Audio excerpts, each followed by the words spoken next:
sobre fake news no Supremo Tribunal Federal. Qual a sua avaliação sobre isso? Não confio em praticamente nada que o STF decide hoje em dia. Para mim não existe mais conhecimento jurídico, existe relacionamento jurídico. Todo político agora vai ter que ser influencer, de certa forma? Eu acho que o pessoal que falei está com saudade, né, de quando o pessoal só tinha a mídia tradicional para se informar, né, só tinha a Globo. Quando o pessoal, né, a harmonia entre os poderes reinava aqui em Brasília, né, quando não tinha TikTok, mas tinha mensalão, mas tinha dinheiro na cueca, mas tinha estatal dando prejuízo. Então, assim, de fato, esse pessoal tá com muita saudade do Brasil anteriormente, porque eles falavam algo, para eles descobrirem isso era impossível. Por quê? Porque toda a mídia era comprada por eles, era simplesmente um jornal e saía no outro dia, ou seja, dava para você colocar da forma como você quisesse, criar a narrativa como você quisesse, hoje não. Em janeiro, o senhor gravou um vídeo sobre o Pix, que teve uma repercussão gigantesca e obrigou o governo a recuar na mudança da fiscalização sobre movimentações financeiras. Na época, o governo admitiu que perdeu a disputa de narrativa e iniciou uma mudança na sua forma de comunicação. Como que o senhor avalia esse movimento do governo? Olha, graças à movimentação na internet das pessoas, a gente conseguiu fazer com que o governo recuasse. Depois disso, houve-se uma guerra de narrativas, mas por parte deles, porque não se ganha narrativa com uma outra mentira, né? Na verdade, o que combate a mentira é a verdade. É por isso que eu acredito que o meu vídeo fez tanto sucesso. Afinal de contas, demonstrou uma insatisfação generalizada das pessoas com um Estado grande que gasta de forma irresponsável o dinheiro das pessoas, e as pessoas não sentem a retribuição disso. Porque no vídeo eu não falo somente do Pix, eu falo a respeito dos gastos da Janja, falo a respeito dos próprios ministros do STF, os gastos que o Lula tem com suas viagens, as promessas que foram feitas e não cumpridas. Então, quem compartilhou o vídeo não foi somente pelo Pix, foi uma insatisfação que já estava sendo alimentada no coração das pessoas. Como foi o processo de elaboração do vídeo? Onde é que foi gravado o vídeo? Como foram pensados os elementos? Olha, se você bater uma análise rápida de 5 minutos no meu Instagram, você vai ver que eu já fiz vários vídeos no mesmo modelo, escrevi o roteiro no meu bloco de notas, gravei no mesmo local onde eu gravo, que é perto da minha casa, e lancei o vídeo. Enfim, eu não esperava toda essa repercussão, mas anteriormente já tinha um trabalho meu na rede social, com vídeos de 60 milhões de visualizações, 30 milhões de visualizações.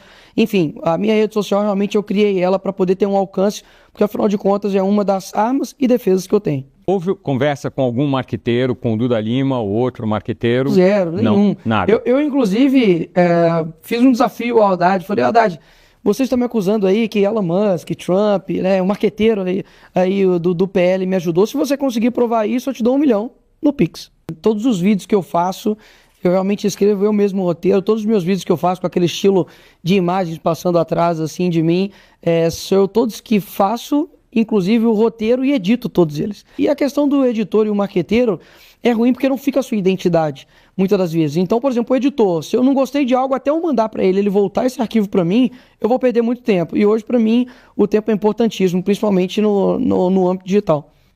A deputada Érica Hilton, do PSOL, ela fez um vídeo rebatendo o seu vídeo e também teve um amplo alcance, uma repercussão, e a esquerda considerou que foi um case de sucesso. Você acha que ela é um exemplo do que a esquerda pode fazer para polarizar nas redes sociais? Vai no mercado aqui de Brasília, fala Érica Hilton, depois fala Nicolas. Vamos ver quem de fato vai ser conhecido. Desculpa a palavra, mas patética de querer fazer algo que é natural. Existem coisas que são naturais e elas explodem de forma natural. Você não consegue replicar, porque precisa de vários contextos. A minha rede social já é uma rede social forte, né? Depois disso, inclusive, eu passei o presidente Lula na quantidade de seguidores no Instagram. O meu engajamento também é muito forte. Então, uniu com a pauta que estava extremamente quente e o vídeo que eu acredito que tenha sido uma boa comunicação. No caso da Érica Hilton, foi basicamente assim, tentar imitar algo que não é possível imitar. Porque, de fato, foi um vídeo único. Eu mesmo, se eu posso fazer um vídeo no mesmo formato, talvez, assim, dedicar mais tempo no roteiro, que talvez eu não consiga. E posso falar, muito dificilmente vou conseguir fazer um vídeo daquele. Então, tentar replicar, de fato, e, inclusive, eu defendi as pessoas, né? Ela defendeu o governo. Acho que isso que foi a grande diferença entre nós dois. Muitos dos deputados de esquerda, enfim, até o próprio governo, eles têm toda uma estrutura de marketing, de equipes que, obviamente, tem que ter. Um presidente não consegue ficar ele mesmo gravando os vídeos, editando os vídeos. Por um outro lado, você perde a sua identidade e a comunicação com as pessoas. Então, assim, quando você pega agora, por exemplo, né, o marqueteiro do Lula, quando ele quer contrapor um boné do Trump, fazendo um boné, o Brasil é dos brasileiros, com a mesma identidade visual do Trump, isso para mim, assim, está desconexo da realidade. Mais uma vez, o Trump só foi um sucesso por conta daquele boné, porque é o Trump. O Lula não é o Trump. E nem o Sidônio é ninguém comparado à marketing lá dos Estados Unidos. Os caras são literalmente experts nisso. Mas o senhor acha que a esquerda vai crescer nisso, da ligação, do uso das redes sociais ou não? É o seguinte, eles precisam, né? Se eles querem de fato ter, digamos assim, uma maior quantidade de narrativas para poder emplacar as coisas, eles vão precisar aprender como fazer isso. Mas mais uma vez, não adianta você mudar a embalagem se o conteúdo é o mesmo. Ou seja, o que falta é as pessoas compreenderem o seguinte: poxa, vamos lá, vale a pena eu contratar um marqueteiro para poder me transformar em algo? Que tipo de virtude é essa que a gente está criando na política? Só ganha aquele que consegue mentir mais sobre eu mesmo? Só para entender, vai zero fundo partidário na sua campanha? Zero, nunca usei nem para vereador, nem para deputado federal.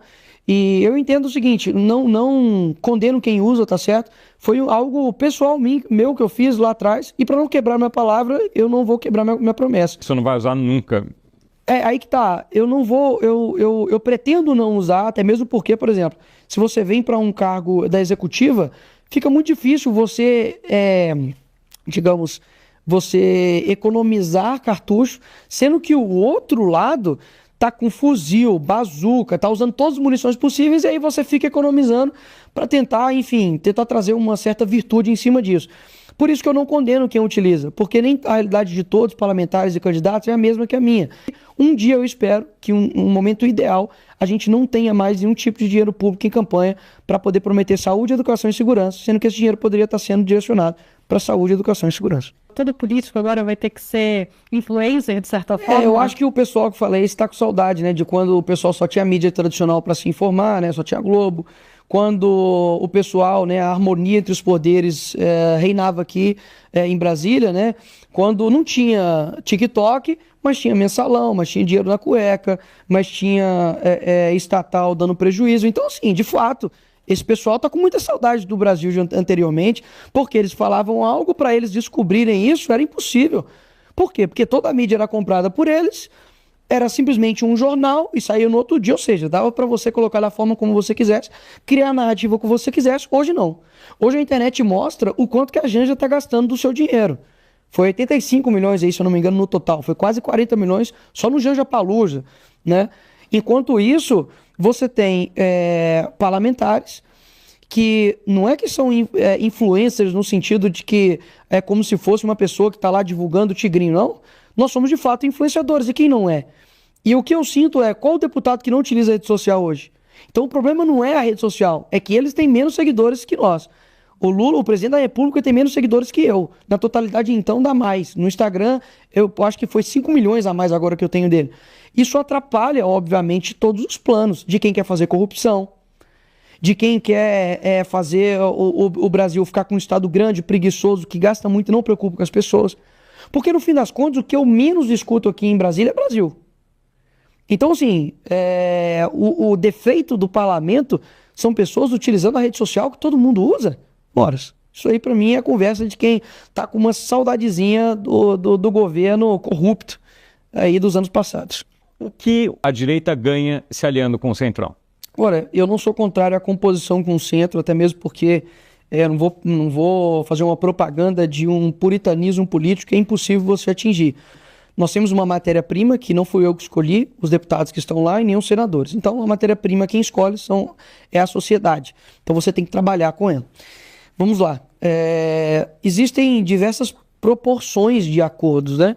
Eu jamais vou fazer um acordo. Por exemplo, olha, eu vou votar aqui a favor de tal matéria de você, e aí eu quero dois ministérios, sendo que essa matéria, por exemplo, é para poder aprovar o aborto. Eu jamais irei fazer isso, porque diz respeito a princípios, e princípios são como raízes, não são galhos, são raízes. Se eu tirar a raiz, acabou toda a minha árvore.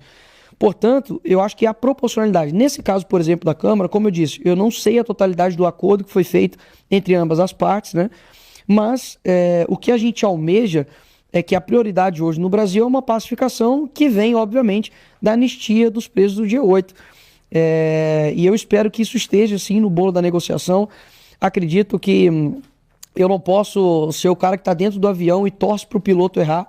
Eu torço para o Hugo Mota fazer um bom mandato, eu torço para que ele coloque as pautas prioritárias da Câmara. Hoje mesmo já teve mudanças no sentido da temporalidade da pauta, isso vai ajudar inclusive muito a própria mídia, né, para não ficar lá na hora, pegar o relatório, enfim, deixar o Brasil sem previsibilidade. Então eu acredito que eu sou um torcedor para que o Brasil dê certo. Eu vim de escolas que, infelizmente, tem uma doutrinação muito grande para o lado da esquerda. Na minha faculdade, que eu formei em Direito 5 anos, também muito forte a movimentação para a esquerda que tem nos alunos. Então eu já encarei, pode ter certeza, aí meu couro tá grosso para poder aguentar aí essas críticas, que no fim das contas eu faço igual Church, né? Se você parar para tacar a pedra em cada cachorro que late, você nunca vai chegar no seu destino. Como é que o senhor avalia a presidência do deputado Hugo Mota e a presidência do senador Davi Alcolumbre, que, embora seja no Senado, né, tá ali também compondo? Sim. Na época recente agora, perdão, teve a questão, por exemplo, do PL da censura, né? Que ambos, tanto o Alcolumbre quanto o Hugo Mota, foram a favor do PL da censura. E isso eu acredito que é um ponto que mexe com o nosso lado. Afinal de contas, a gente sabe que quando o Estado quer, entre aspas, regulamentar, ele quer de fato suprimir a liberdade somente de uma pessoa. Basta levantar aí quais deputados já tiveram suas contas derrubadas, eu fui um deles, e quais deputados de esquerda já tiveram suas contas derrubadas. Você não vai achar nenhum. Eu fui presidente da Comissão de Educação, mas não fiz parte de nenhum acordo para isso, do tipo, olha, vou votar no Lira e me dá a comissão. Não fiz absolutamente nada disso. Foi me oferecido esse cargo, inclusive no mesmo dia que minha filha nasceu, estava conturbado. O líder me ligou, eu falei, olha, me dá um dia, pelo menos para eu pensar e orar. Ok, no outro dia respondi, aceito. Então é muito difícil. Fazer um ano agora. No próximo mês ela faz um ano. Hoje é dia 4, mês que vem ela faz um ano. Então tem exatos um ano, né, que de fato isso aconteceu. E para deixar claro, né, talvez as pessoas falam, olha, você não é a favor de acordo, tá falando mal do acordo, mas foi beneficiado lá atrás. Não, né, na verdade, obviamente, mesmo agora, votando, mesmo se eu não votasse no Hugo Mota, se agora o Hugo Mota falasse comigo, Nicolas, você quer ser relator da elegibilidade do Bolsonaro? Eu falei, óbvio, eu não sou bobo. O senhor avalia que algo deve ser mudado no procedimento de deportação dos brasileiros dos Estados Unidos? Um ponto curioso a respeito disso é que eu não vejo política de deportação de Cuba. Né, pessoas querendo entrar em Cuba e aí, foi pego aqui, vai devolver você. Eu não vejo isso acontecendo de países que são governados pela esquerda, né? Nicarágua, Venezuela. Isso é um ponto interessante. Por que com os Estados Unidos, né? E eu faço esse estresse de reflexão porque as pessoas precisam parar para pensar. Por que tantos brasileiros saem daqui para poder tentar uma vida nos Estados Unidos que muitas das vezes muitos estão falando, né, sobre a escala 6x1, mas muitos saem daqui para ir fazer uma escala 7x7 lá. Mas por que ainda topam fazer isso?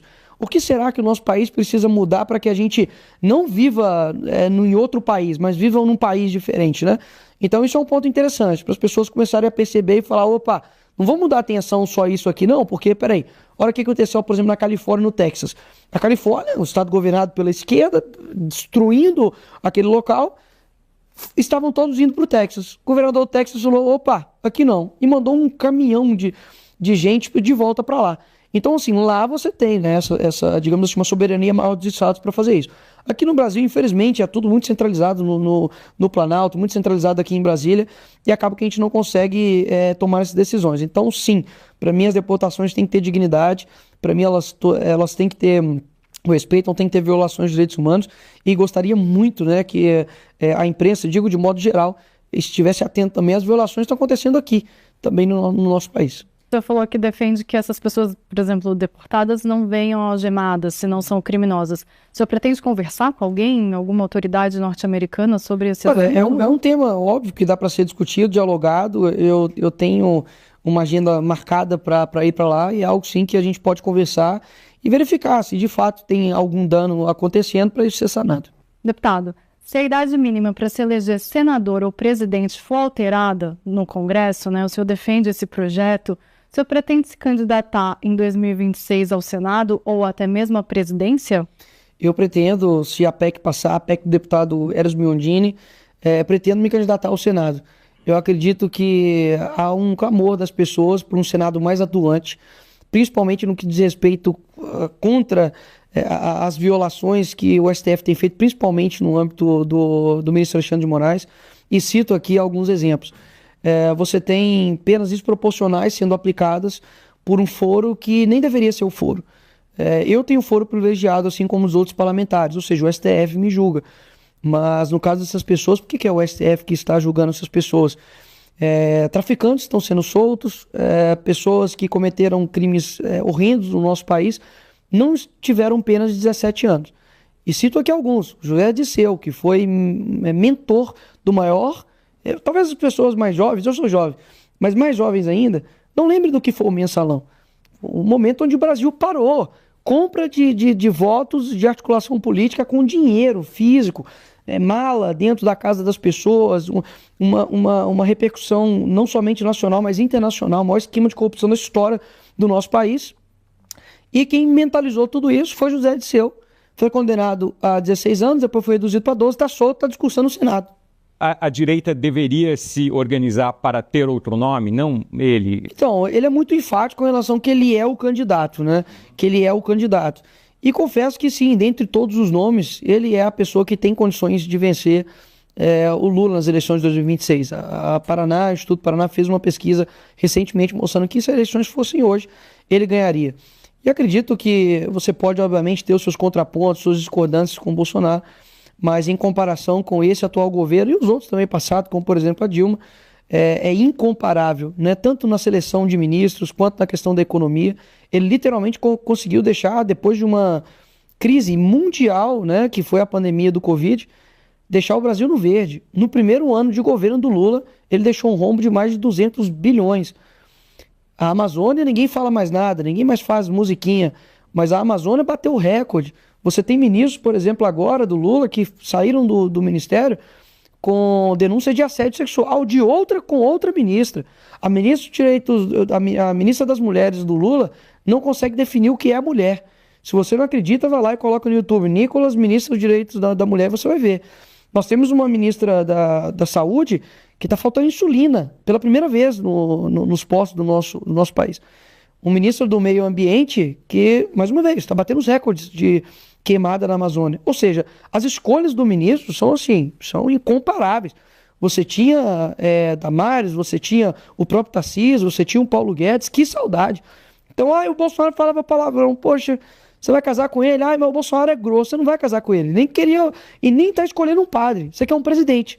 E muitas vezes o presidente tem que tomar decisões impopulares, ele tem que tomar decisões que ninguém mais tomaria. E é por isso que ele é o presidente da República. Pensando só em viabilidade, quer dizer, caso se espere até o último momento contando com essa candidatura do Bolsonaro? É uma preocupação, Paulo, é uma preocupação. Assim, eu não vou falar que ninguém fica preocupado, né? Eu também não acredito que, enfim, o sistema vai fazer assim, beleza, vai lá, ganha do Lula. É complicado, a gente sabe como é que funciona o jogo. Então, sim, a gente fica muitas vezes numa insegurança. É óbvio, existem outros nomes que não são, obviamente, do tamanho do Bolsonaro, mas o Tarcísio é governador de São Paulo, né? Totalmente ligado ao Bolsonaro. Acredito que, enfim, se nada dos planos que a gente quer acontecer, eu acho que o Tarcísio seria o candidato ou a oposição mais forte ao Lula. E a gente já falou aqui, o senhor falou que o projeto de lei da anistia do 8 de janeiro será uma das suas prioridades nesses 2 anos de mandato agora, né? Se ele não avançar na Câmara, qual que seria a estratégia do grupo que defende esse projeto? E como que isso está sendo discutido com o novo presidente agora, Hugo Motta? Eu conversei com essas pessoas, eu fui atrás do processo dessas pessoas. Eu sei dezenas de casos de pessoas, por exemplo, que foram confundidas com o mesmo nome e foram presas. Até pouco tempo, um morador de rua estava preso, um autista estava preso. Assim, então são violações graves de direitos humanos e que a gente precisa estar atento a isso. Então, por isso que é uma prioridade minha, porque eu já fui na casa de uma dessas pessoas enquanto ela estava com tornozeleira eletrônica e ela falou, olha, o meu sentimento é de que eu não aguento isso aqui, eu vou suicidar, ou aqui em casa ou na prisão. Ela tem um filho de 8 anos, João, autista, e um outro filho mais velho, e que a família está desgastada. E aí você pergunta para ela, e aí, puxa lá o processo, o que ela fez? Aí ela entrou, xingou o ministro, poxa. Então é isso, então. Quando é a pessoa de verde e amarelo, a gente não liga, deixa ela ser presa. Aí tá de vermelho, como vários já fizeram aqui, como o MST já fez em fazendas, como os black blocs já fizeram na Avenida Paulista, como o próprio Boulos já defendeu. Qual é o problema de ter algumas vidraças quebradas da Fiesp, né? Ou no MASP? E aí tá tudo bem. Ou seja, para mim é uma prioridade, eu espero não ter esse passo de caso não aprovado. Há um inquérito sobre fake news no Supremo Tribunal Federal. Qual a sua avaliação sobre isso? Não confio em praticamente nada que o STF decide hoje em dia. Para mim não existe mais conhecimento jurídico, existe relacionamento jurídico.